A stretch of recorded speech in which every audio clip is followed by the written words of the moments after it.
Hey guys, it's Todd from Like Minded Lunatics bringing you, yes, it's another drink, play, swear. It's all we do around here. I mean, besides waking up in a cold sweat from a Japanese horror-themed fever dream, shouting out into the night all kinds of invented Japanese expressions because we never actually bothered learning real Japanese. Ishigonda! That's all we care to do around here. Welcome back to the channel. Welcome back to Like Minded Lunatics, and welcome back to Drink, Play, Swear. No, sir. Like Minded Lunatics is not just Drink, Play, Swear. It's not. It's also my buddy and writing partner and his creations. Mark Gifford's got the Friday night videos. If you haven't checked those out yet, please do. It's just the best stuff on the channel. And while I'm thinking about the channel, have you hit that subscribe yet? Bang! Hit that subscribe button so we can see how big this family's getting. This family of weirdos, degenerates, ne'er-do-wells is getting. Bang! Please hit that subscribe.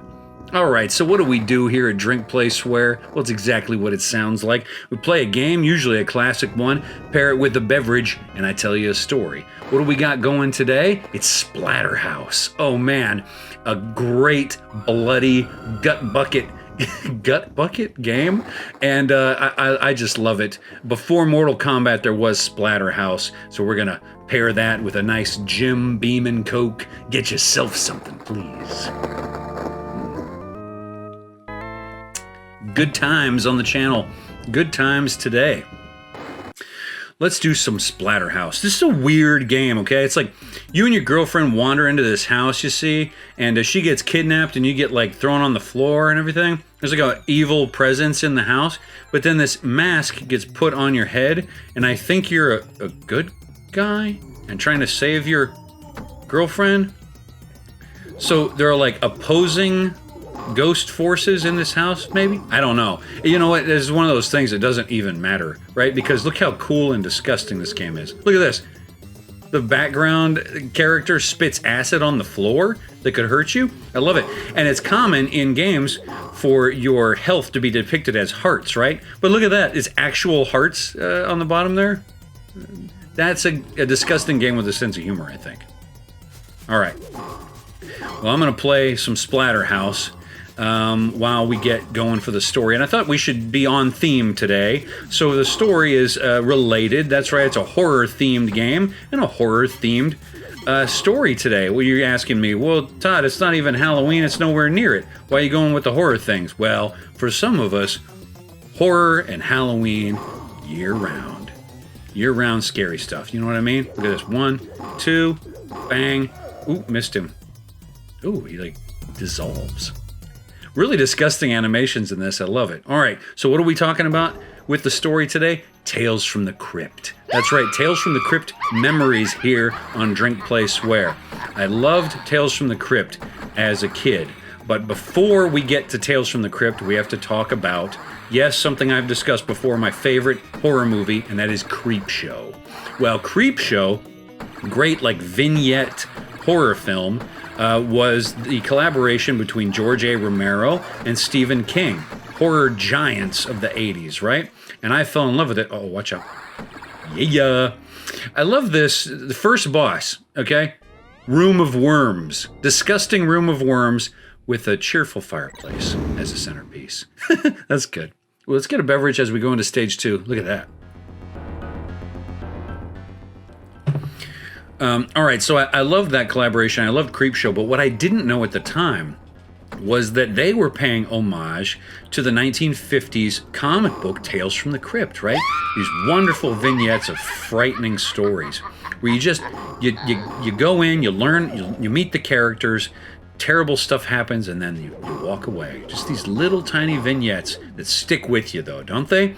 They stick with you. And so they were paying homage to that stuff, and I didn't know anything about it. Even though I was a comic book fanatic, I didn't see that stuff in the comic book stores. Well, the reason for that probably is that the EC Comics, the guys who made those comics, they'd been through all kinds of censorship problems and had gone on to make Mad Magazine and all kinds of stuff that was a little more respected in the industry. And so, you know, even when censorship was over, they just weren't reprinting them a lot. So when I was growing up in the 80s, you didn't see the comics very often. But in 1989, HBO picked up a show called Tales from the Crypt. and me and my mom saw commercials for it. Now, in my house, me and my mom were the only ones who liked horror. My dad didn't care for horror, my mom's friends didn't care for horror, and my mom's coworkers didn't care for horror. And so I was the only, one she had to watch scary stuff with, even though I'm 4 and 5 years old for a lot of it. And when Tales from the Crypt came to television in 1989, I was 8 years old. Just a wonderful time to be introduced to the disgusting treasures that Tales from the Crypt had to offer. I love the TV show. I have the first season of the DVD right here. It was great. It would be years before I found the comic books, but that show started and it was glorious. And they would even say in the opening which comic book issue number that today's episode was based on. They were great, right? I'll never forget the first episode I saw of Tales from the Crypt with my mom in 1989, probably on a Friday night, was the one where this maniac kills a guy in a Santa Claus outfit, and he shows up at this woman's house with an axe. Holy cow, an axe wielding Santa Claus? Yes, please, sign me up to watch this for the rest of my life, right? Just wonderful. Loved the show. And I just kind of thought it was something between me and my mom, that it wasn't that big of a deal. Turns out, so many people loved it. Me and my mom would go visit my grandma and my grandpa and my cousins a couple of times a year. And this one trip we went out, probably 1990 or so. Look at this. Level 2 boss, a room. Can you imagine pitching that as a video game designer? All right, you guys have thoughts about boss number 2? Yeah, let's do a room. Yeah, let's have him fight a chair. Okay, a chair. Let's design the chair. What do you think? Like a bloody mouth, or frightening eyes? No, I was just thinking a tasteful wood chair with a green cushion. And yet it works. I think it works. Anyway, go visit my grandma and my cousins and stuff. And you guys know, Like My Lunatic Ricky, amazing part of this channel. He not only contributes music, but so much great commentary on stuff with Mark. Well, his younger siblings are my Like My Lunatic cousin Ricky, Dusty, and Like My Lunatic cousin Crystal. I'm sorry, it's hard to do this and talk at the same time. And Dusty and Crystal, when I went out there to visit. Look at this, is a framed picture, a tastefully framed picture that I'm fighting with an eye on it. Come on, come on. I really want this win. Okay. And the spirit goes, well, it turns out that they had seen Tales from the Crypt also. They loved it also.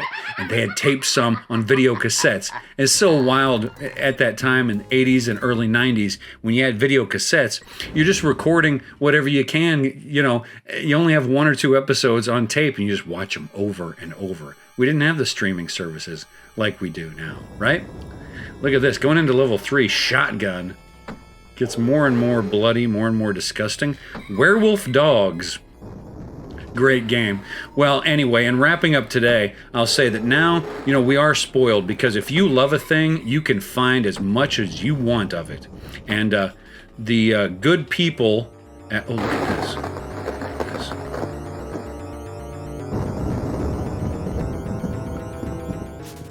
That was a close one. Let me show you something. Well, this guy's going to kill me, but I want to show you something. I don't care. The good people at Dark Horse Comics have put out these beautiful versions of the Tales from the Crypt stuff. Look at that. Wait, I don't want to die. I want to see how far I can get real quick. Dark Horse Comics have put out really beautiful editions of those 1950s comic books. So if you love the show from the 80s and 90s, you're gonna have to you got to find it, because there's so many good episodes. And if you love the comics, go back for those too. Really beautifully illustrated, beautiful colors on them. And I think I remember there is a disgusting boss coming up that I have never beaten.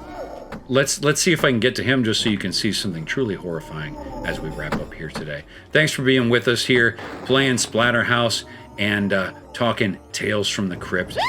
Look at this guy. Chainsaw arms? Yes, please. Chainsaw arms. I don't know why I'm scared, but I am.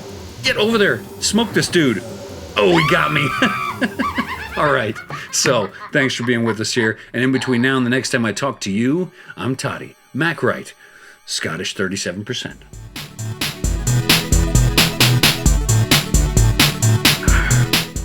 See ya.